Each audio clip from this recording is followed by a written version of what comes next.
rather than introduce myself and my background and previous jobs and experience, just quickly tell you a little story about how I got into studying the whole idea about insight.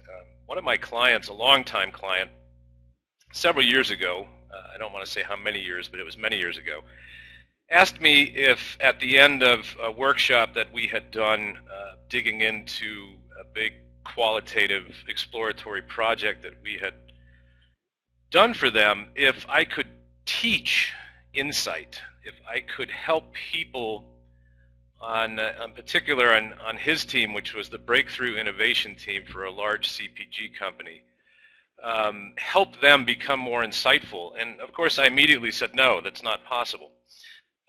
But it set me off on a journey to learn more about it, because I thought perhaps there was something there that could be taught. And as a student of deliberate creativity, and the number of years I've spent with the Creative Education Foundation and the Creative Problem Solving Institute, I thought if there was a way to be deliberately creative, there should be a way to be deliberately insightful. And so that's what kind of sent me on this journey, and it's become a real passion of mine in the industry, especially as we get more and more technology oriented and more data oriented, and everything's faster, cheaper, more, faster, cheaper. It's becoming pretty confusing for a lot of folks. So I'm very passionate about insight, and I want to talk to you about that today. So first, let's take a look at one slide. And we'll talk a little bit about what is insight. I want to show you two things, and I hope you get a kick out of it.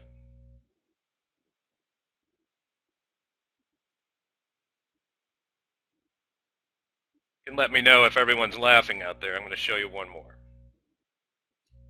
Ouch, yes, ouch. Here's one more.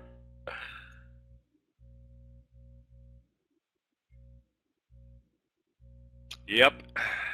Somebody said yep. Milton just said yep. Oh, so true, says Katie. Sounds like my company, says Frank. See, what you're doing all right now is you are recognizing an insight. And you're not only recognizing an insight, you're recognizing it to be true. You've already verified it in your own mind against your own experience. And many, many years ago, this wonderful gentleman, economist, a British economist, Graham Wallas, came up with this idea about the 4 stages of the creative process. There was preparation, where you study deeply a topic and come to know it inside and out. And then there's a period of time that happens often concurrently in this process of incubation. Although this model here I'm showing you is linear, this is not a linear process. It's very much a big hairball.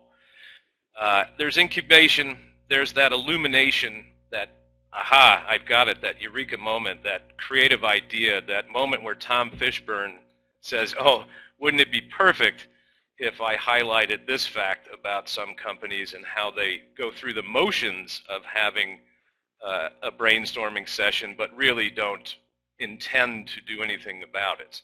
And as somebody said there, oh, that's so true.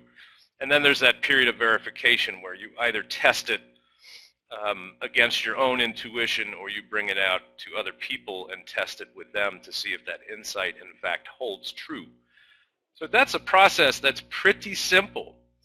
And Wallas's model is still by far the most common explanation of how insight works. And it's one of those elegant models because it's so simple that just about everyone can look at that and understand that and say, yes, I've gone through that process, I've had an insight before. And I love to use jokes because comedians and comics are some of the most insightful people on the planet when it comes to other human beings. Folks like Robin Williams, when you look and listen to his jokes, you went through this process every time you understood one of his jokes. And he was an insightful guy who had a lot of insight into other people and what made that funny. And of course, comics, how they make it funny is to exaggerate it and bring it up to a crazy level. So that's insight in a nutshell. sometime, I'm pushing the wrong button, hang on. So that was in the 1920s that Graham Wallace put this together after studying inventors. Come the 1950s, Bernard Lonergan, who was a Canadian Jesuit theologist and philosopher, studied the aspects of insight and the whole notion of what do we know when we're knowing. He was coming at it from a theological standpoint. But he came up with 10, through his studies, came up with 10 aspects of insight. And I don't have all 10 here, but I think, what the ones that most people recognize is that when you have an insight, they tend to happen very quickly. Where before you have the insight, there's a lot of confusion, there's a lot of befuddlement. After you have an insight, there's clarity. And insights often connect very disparate ideas to reveal a solution or an opportunity. Sometimes, I always tell people that sometimes the insight is the innovation. Sometimes it's just another idea that leads to more questions and takes you down a completely different path. And your ability to have insights is aided by a very broad knowledge and experience. And that's one of the aspects of insight that makes me very nervous in the age of Google and Siri and Alexa.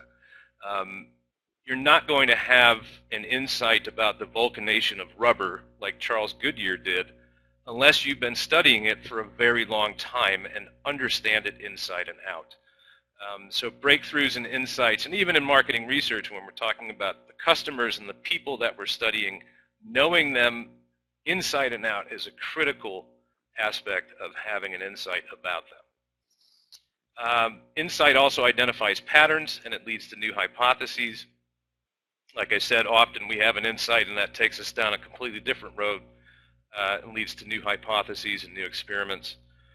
And then finally, once we have an insight, we can apply it to similar situations more efficiently and effectively. If you studied Euclidean geometry, you didn't have those insights, but you benefited from them, and once they're out there in the world, they can be applied quickly and more efficiently to what's going on. So in the 20s and 50s, and these weren't the only two guys, there were a couple of other people, Arthur Kessler, Helmholtz, and a few others, James Webb, Young. There was quite a few people looking at this concept of insight and what we know when we're knowing and how do we know it, and coming at it from a number of different angles. Today, now, we can talk about the brain science behind insight that proves these guys right, and it's pretty amazing stuff.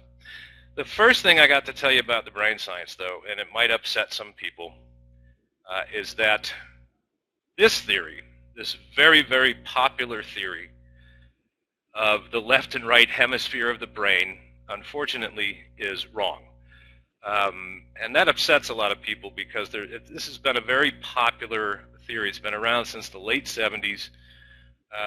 Roger Sperry in 1981 published a paper, won one of those prizes. I forget if it was a Nobel Prize on this. But it turns out that although it's a lovely theory, the fact of the matter is people do not have a dominant side of the brain. And in fact, all of the new neuroscience shows that the two hemispheres of the brain really work together to make critical contributions for almost every type of cognitive skill that there is. So whether you're more logical or you consider yourself to be more creative, your brain is using both hemispheres all the time. And unlike you might have been told in a brainstorming session in the past, you cannot turn off your left brain. It just doesn't shut off.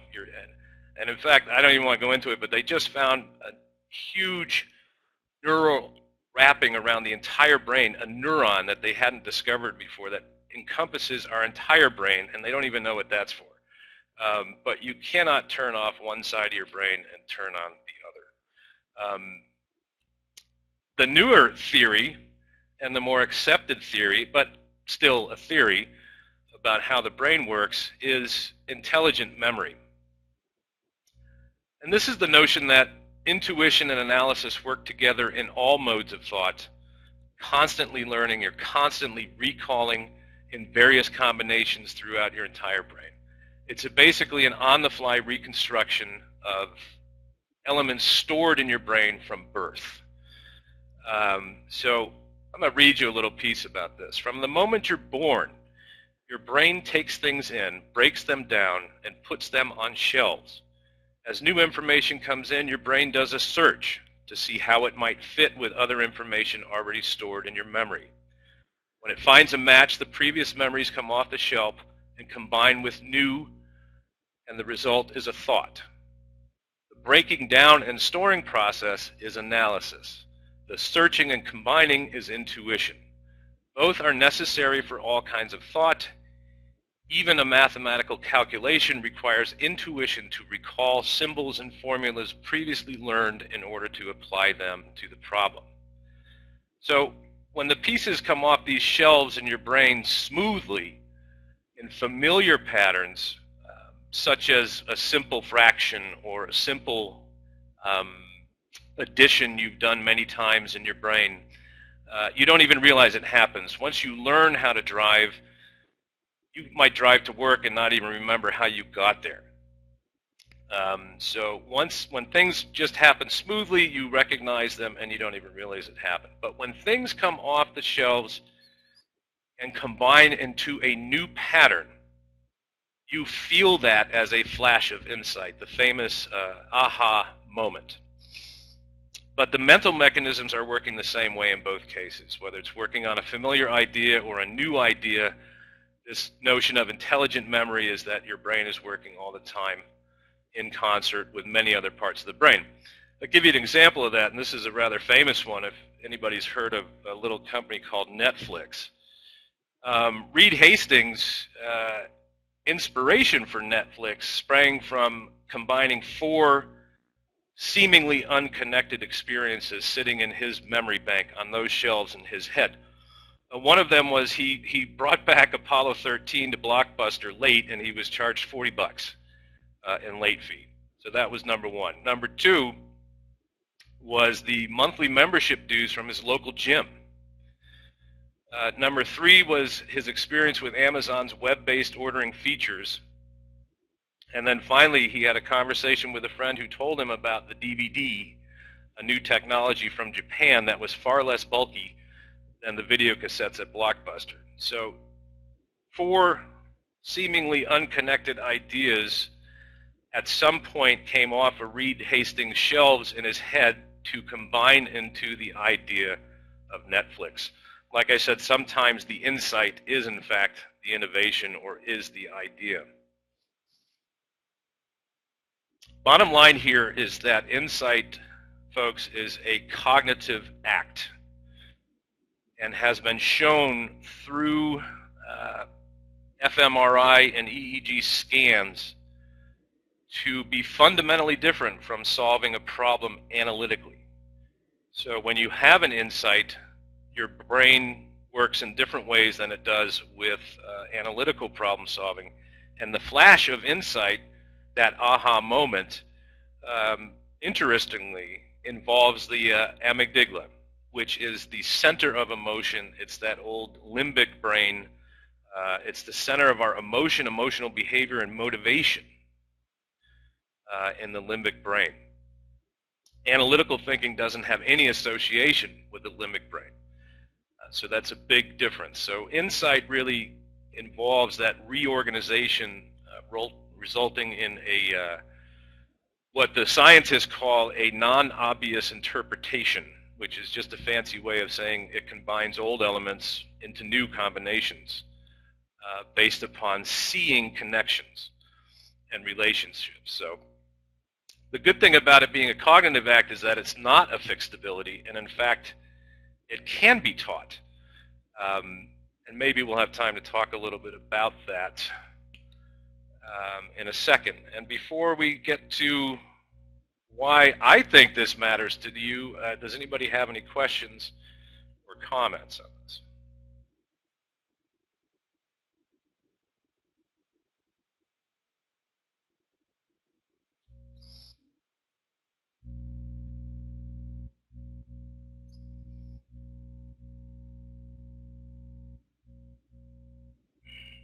says multiple attendees are typing.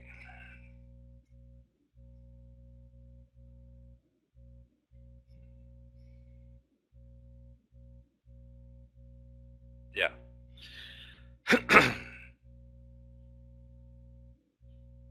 So a couple of questions here that I'll take, or Kathleen, do you want to pick something here to talk about that you see? No, John, looks like you got it A-OK. Catherine Korostoff here again, folks. I think a lot of these are really good points. I do kind of, enjoy what Julie's pointing out, is that it's kind of two things, right? That we have to be disciplined, but we also have to be open-minded. But I also enjoy Frank's question about what does this mean for thinking outside the box as researchers? Yeah, I think that's an interesting question. To me, it's the opposite of critical thinking. To me, it's open thinking. It's being very flexible and being very open-minded. I have a problem with thinking outside the box, much like I have a problem with brainstorming as it's been traditionally taught.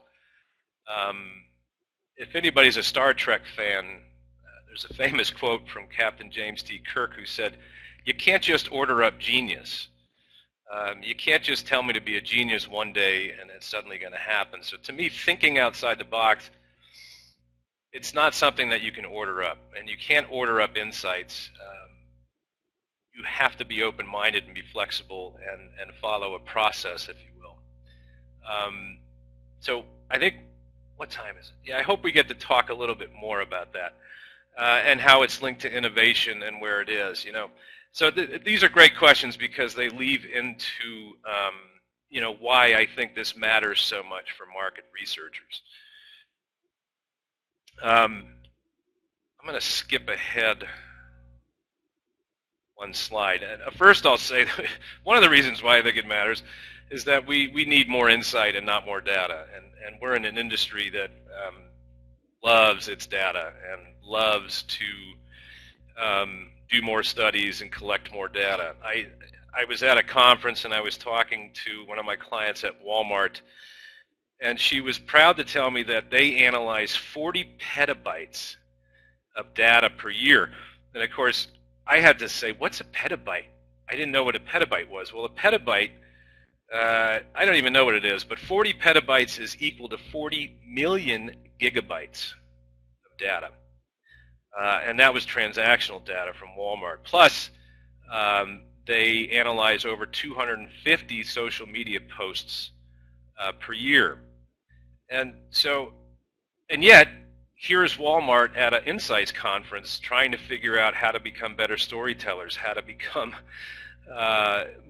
create more meaningful context. In other words, have more insights. Oftentimes, we're drowning in data and struggling to have an insight, and we're not getting them. And part of it is inputs, and part of it is our approach and process when it comes to insight. And I'll talk a little bit about the industry. I'm going to skip ahead one slide, and then we'll go back to the other. Yeah, I've been in research for a long time, and I started in quantitative research. And my background is actually in applied economics, so I was a heavy-duty quant guy. And in research, it doesn't matter if it's qualitative or qualitative. This is how the process works and how the flow happens. We gather data. We have observations, we take measurements, we do surveys, we collect social media posts, we have mobile ethnography, and we get those videos back. It doesn't matter the platform or the technology or the method. All we collect is data. You cannot gather insights, you cannot collect insights. But we take that data, we transform it into information by codifying it. A perfect example for this is taking a survey, we code the data, then we turn it into tabs, then we have summary reports, then we can do statistical analysis to it, we can write some narrative to it. We take information, we turn it into knowledge. Knowledge is analyzed data. It's useful facts. It can be intellectual property. It could be a trade secret. It could be a research report. I think in the market research industry, the fact of the matter is that, and I'll hazard a guess here, and you all can tell me what you think, I think 80%, maybe 85%, sometimes I think it's even 90% of the market research we do ends at knowledge. And that's okay because it's by design. There's really two types of marketing research. There is exploratory research, and there is research that is designed to be prescriptive, to tell us what to do, to choose copy A over B, to identify what the source of customer satisfaction is or isn't. Most quantitative methodologies, in fact, are not exploratory, and they are designed to produce knowledge. They're designed to aid us in decision making as a business. And they're actionable in the sense that if I do a copy test, for example, I should be able to choose or optimize, take action to make the copy better, and move from there. Insight, on the other hand, it's rare that we get asked to produce insight, but insight is always the basis for innovation. Somebody asked that, how does this fit with innovation? Insight is the basis for innovation, whether that innovation is going to come in your communications, in new product development, in new packaging, in new positioning of your brand. Insight becomes the basis for those types of studies and activities, and they're always exploratory, and they always start with very broad objectives. Example, we don't know our customers anymore because we haven't talked to them in 20 years, and this was one of my brands at Bacardi, who needed to get back out in the field and reintroduce themselves to a brand new generation of rum drinkers. So when you get to that point, you've got a study that's going to be based on insight. I'll jump back here to this and give you a definition, and there's a lot of definitions of insight, but this is my favorite one. I steal things from people all the time. I come right out and admit that. An insight is a previously unrecognized or unexploited deep understanding that gets to the true inner nature of things, of a human behavior, attitude, or need that can be used to unlock opportunities. The key for me in the definition of insight, in every definition I've seen, is really two things. One is that, let me say three things. First of all, it's brand new or it's unrecognized. In other words, it's a new insight or it's something that we say to ourselves, ah, man, we should have seen that 15 years ago. We should have seen that last year. Why didn't I see that the last time we did that study?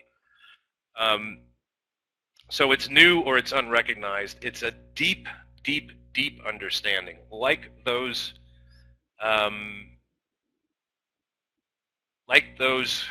cartoons I showed you at the very beginning of this. We laugh when we see Tom Fishburne cartoons because it's a deep, he gets it, man. He knows our industry inside and out.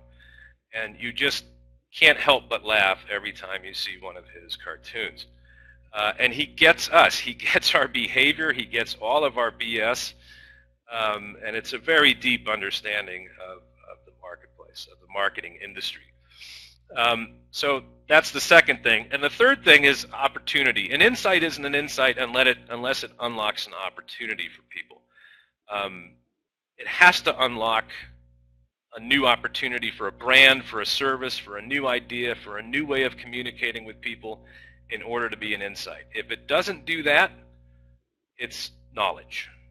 And that's what insight is, and that's what insight isn't in the marketing research industry.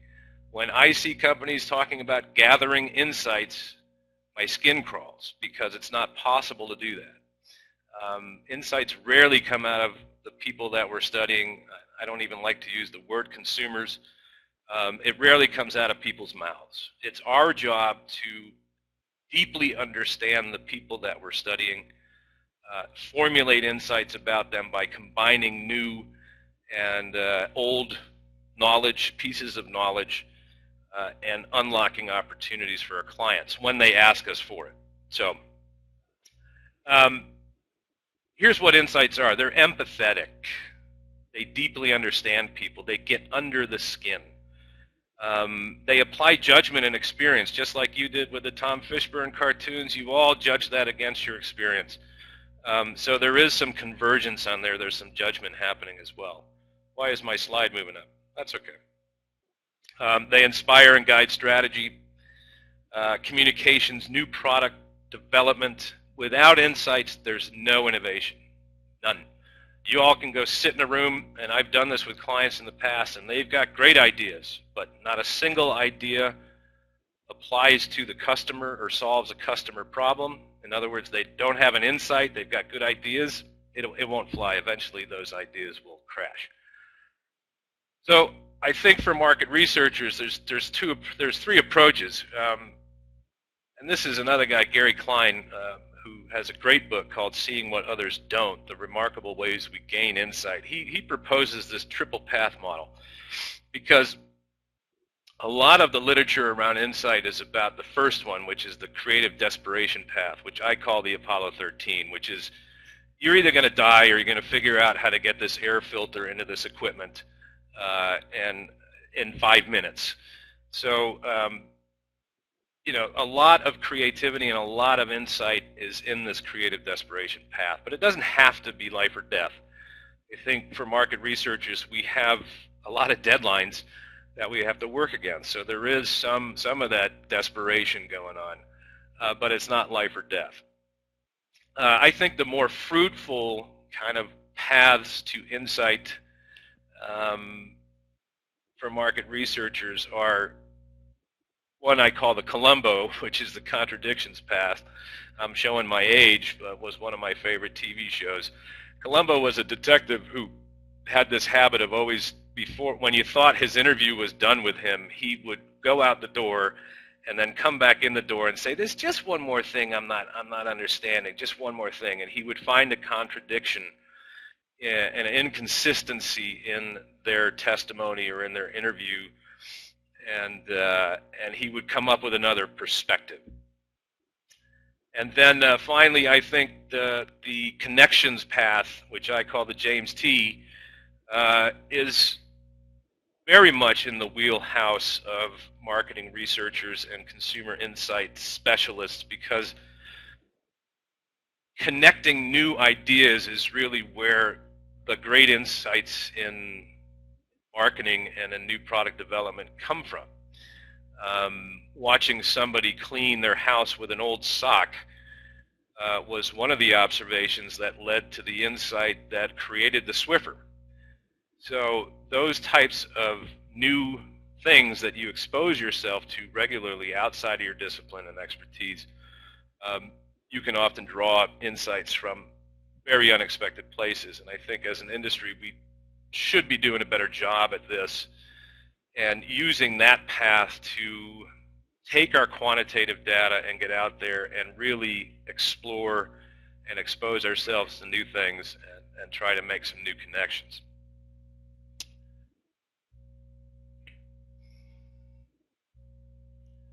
And finally, you know, the question becomes, and there's a lot more on this, but it's 1:35, so I want to kind of wrap it up and take some more questions. The question is, so how do I get better? You know, there's two approaches to insight as far as my experience in teaching goes. There's a personal practice that individuals can put into place to become more insightful. And then there is the approach of the team and the organization, the larger organization, which very much, I won't get into today, but very much starts to look like an innovation ecosystem or an innovation culture, how insight needs to fit into that. But I think as people, the biggest thing I can tell you is that insight starts with empathy. It starts with truly understanding somebody else.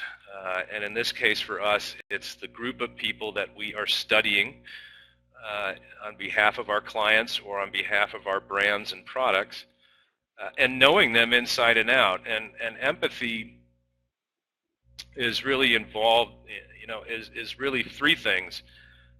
It's understanding their experiences, their lifestyle, understanding their motivations and feelings and needs. And the third thing that I think is the one we need to work on more is appreciating them as people.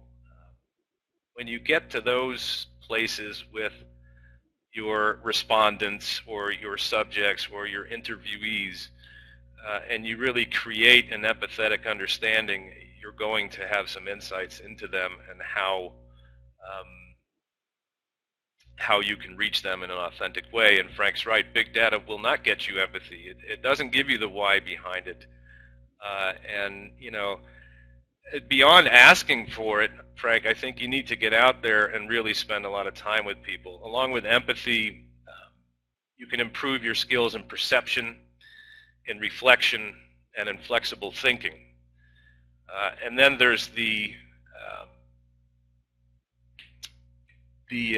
those are the behavioral things, but the affective things that you can practice are being more open, more curious, more playful, and more appreciative. And so the attitudinal things that you can do during the day, just getting up and taking a walk outside, taking a little incubation break, will help your mind wander away from the problem that you're trying to solve, and perhaps get you in a more insightful state of mind and might help with your analysis. And the final thing I'll say is that I'm redefining analysis paralysis. You know, analysis paralysis was always known as the fear of making a decision and moving forward. But in this day and age, I think analysis paralysis is just people trying to find an insight in a sea of data and not being able to get there. And so they, instead of moving on or coming up with a new hypothesis, they order up more data and more data and more data. And I think we're just drowning in this. And that's kind of the new analysis paralysis for our field. So that's what I wanted to say today to everybody. I hope I made sense. And hey, John, I have a few other questions that came in on the side, so I just want to go over those too. Sure. And absolutely, everybody, come back. So we have a question. Can you draw it a little bit tighter? What was the connection between brain science and insights? Are you saying, so in the beginning of your session, you talked about some really cool brain science research. Can you help us? Are you saying that the brain science is about our brain science as researchers? Are we talking about the brain science of participants? Are we talking about the brain science of the people we're delivering the research to? We're talking about the brain science of human beings. We're talking about the neuroscience that has learned more about the human brain in the last 10 years than it did over the previous 100. And so what the brain scientists have studied and found out is that when people solve an analytical problem as opposed to an insight problem, they use different parts of their brains. So an analytical problem, a logical, straightforward problem, which you can deduce, which you can break down into its subparts and find the solution to, uses different parts of the brains than a problem that requires an insight to solve it. So let me build on that for a second. So one of our challenges, of course, in research is we're assembling and synthesizing a lot of knowledge, as you say. I love this model, right? So we have data, we form it into information and knowledge. And you also said earlier that you can't just give somebody an insight, right? They have to come to that insight moment themselves. So is there something maybe that we can apply here for how, if I'm getting ready to deliver research results, I'm getting ready to deliver knowledge, is there a way I can sort of tee that up to take advantage of what we know about brain science? So how do I get my client who's reading my report to, you know, is there something I should be doing, for example, to try to get both the analytical and the insight side of the brain working? I guess that's where I think we're trying to get to. Yeah, I think that so here's the way I would answer that question. As I said before, I think 90% or so of what we do is not exploratory research. So when I'm delivering a report that is, say, a copy test, to me, there's no insight required there. I've done the analysis. I've broken down the components of the copy, and I know what is driving copy A over copy B, and I know what's making it perform better, and I deliver that knowledge to my client, and I say my recommendation is to go with copy A because it's kicking butt over B, C, and D, and here's why. To me, that's not really requiring an insight. When an insight is required, my approach would be to not even do a deck. There wouldn't be any report deck.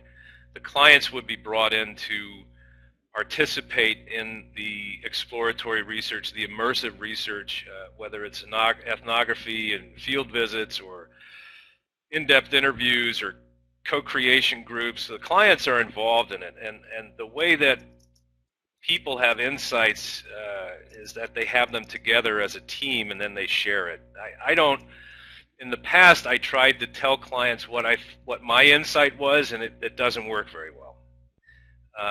It works much better when everybody has the insight together and shares that new understanding of their customer and moves forward aligned with that new understanding. So I use workshops. I use a lot of video, a lot of storytelling, those types of things. So I think the type of study is one of the things that we need to get right and understand what we're doing before we shouldn't even be talking about insights when we're not doing research that requires insights. Excellent, thank you. And then we have a really great question from Amy, bringing it back to the original poll question. You've mentioned a couple of different variations of definitions of insight. So can you give us a short one? Can you tell us how you would define insights to somebody in a simple sentence? Sure. When I was at BBDO, I used to tell my clients, you need a deep understanding of your customer that unlocks opportunity. I love that as the test. I know it's an insight if it unlocks opportunity. That actually aligns really well with some of the things that we teach in our research writing classes, where we talk about writing up research results. We always teach, Delana teaches the qualitative writing class, and I teach the quantitative writing class. We always talk about trying to frame your key findings in the language of opportunities and challenges. Because if I can say to somebody, this piece of knowledge, right? So I'm going to use John's slide. So if I have this piece of knowledge or this group of facts that are reflecting something, if I can frame that for my client in the terms of this creates a challenge such as blah, blah, blah, or this points to an opportunity such as blah, blah, blah. Now I'm kind of speaking their language and I'm more likely to connect with them. Because I know as a researcher, I love my data and I tend to get too close to it. And until I force myself to use business language and speak like a normal human being about opportunities and challenges, I'm unlikely to unlock that aha moment for them.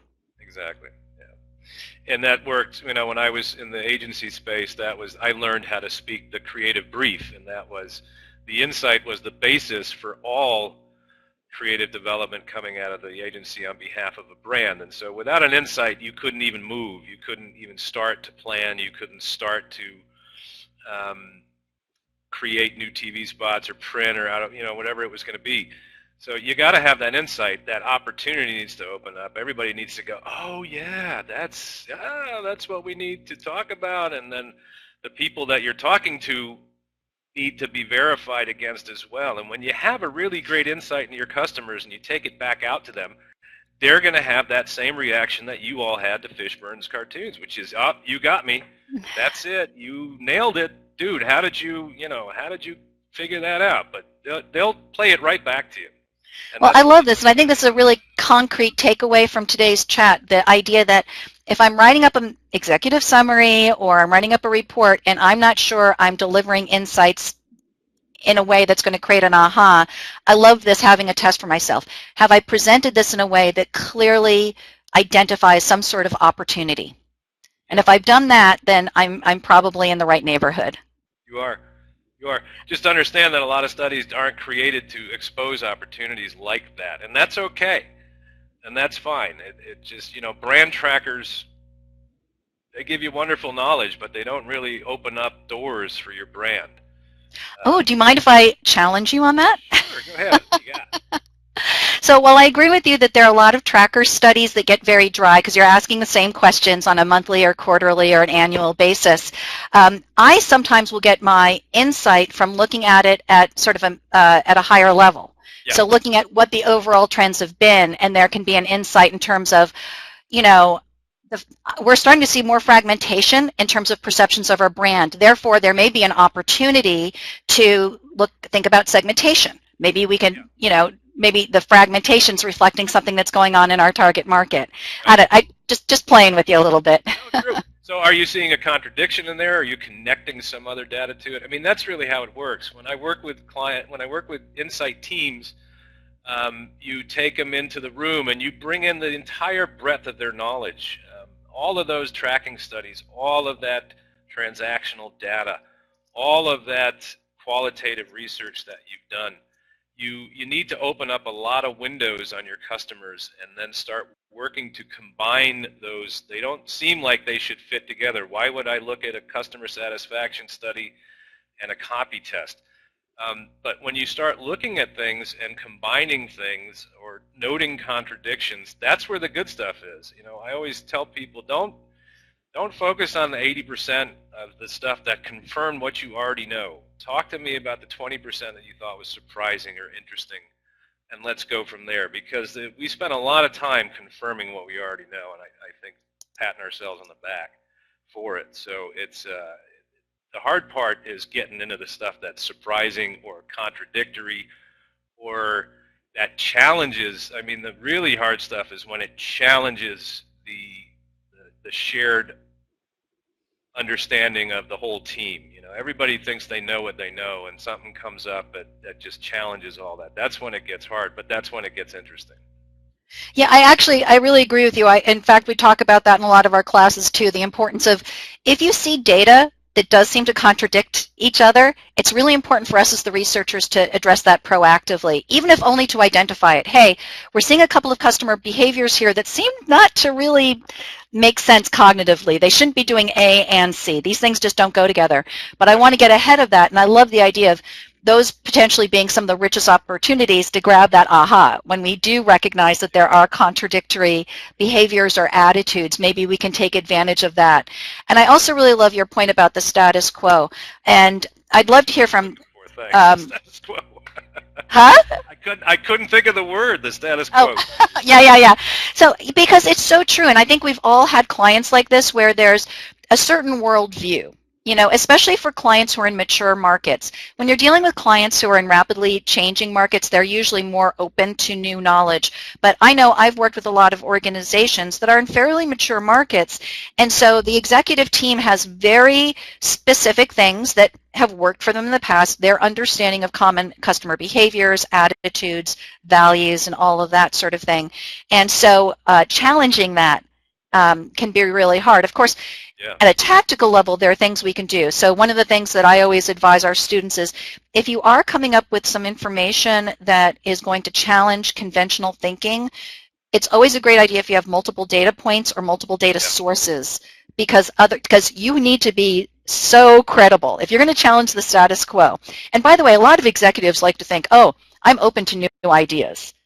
But it's really uncomfortable with them. And talking about brain science, John, I read a study that was really interesting not too long ago that said, when people hear information that they already agree with, it actually makes them happy. It does something in their brain where it actually sort of releases those happy chemicals in your brain. So there's something about things, when people tell you information you already agree with, it literally makes you happy.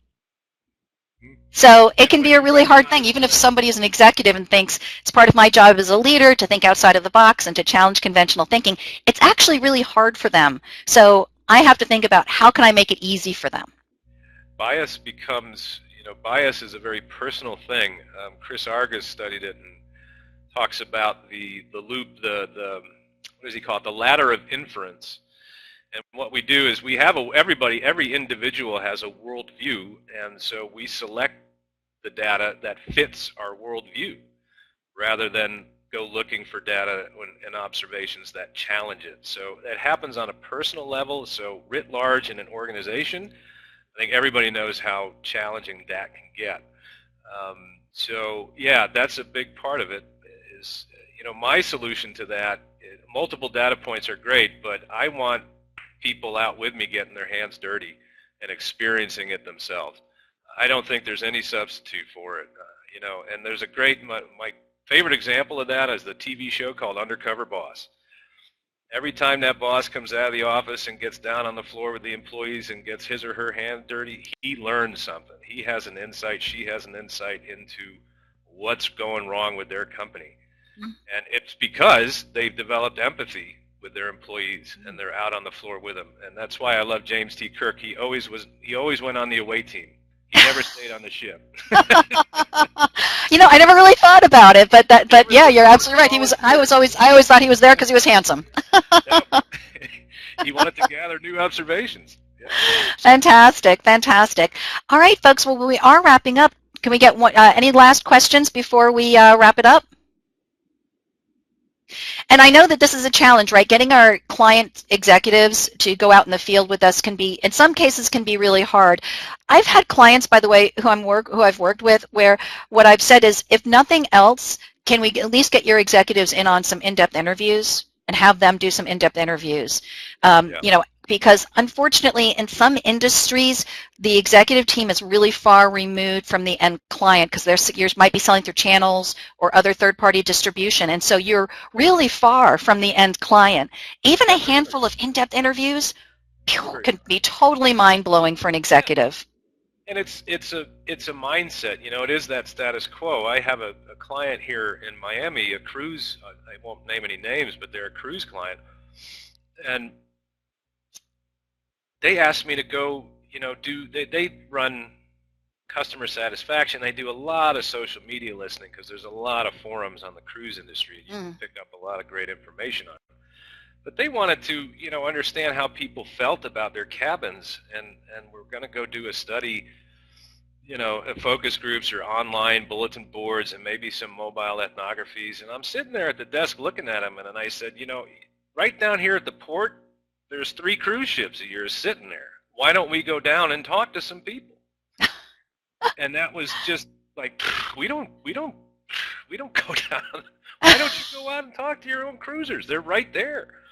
Yeah, we have a lot of opportunity to do that, and I think we overlook it. And we get into our you know, methodologies and our computers and our meetings, and you know, just go down on the floor. There's a famous story of one of the I don't know if it's the CEO of IKEA. I think it was the CEO of IKEA, who at least once a month goes down to the cash registers and watches people. Check out. Fantastic. I love that. I love that. Hey, John, can we sneak in one last question? Sure. So Frank is asking, let me go up to Frank's question, and I see some people are starting to drop off because we are supposed to be wrapping up now, but Frank is asking about the difference between B2C customers and B2B customers. Frank, are you talking about, I just want to clarify the question, Frank, are you talking about, is there a difference in the brain science when we're presenting B2C research versus B2B research, like the brains of our client, of the executives, or are you talking about when we're actually collecting information?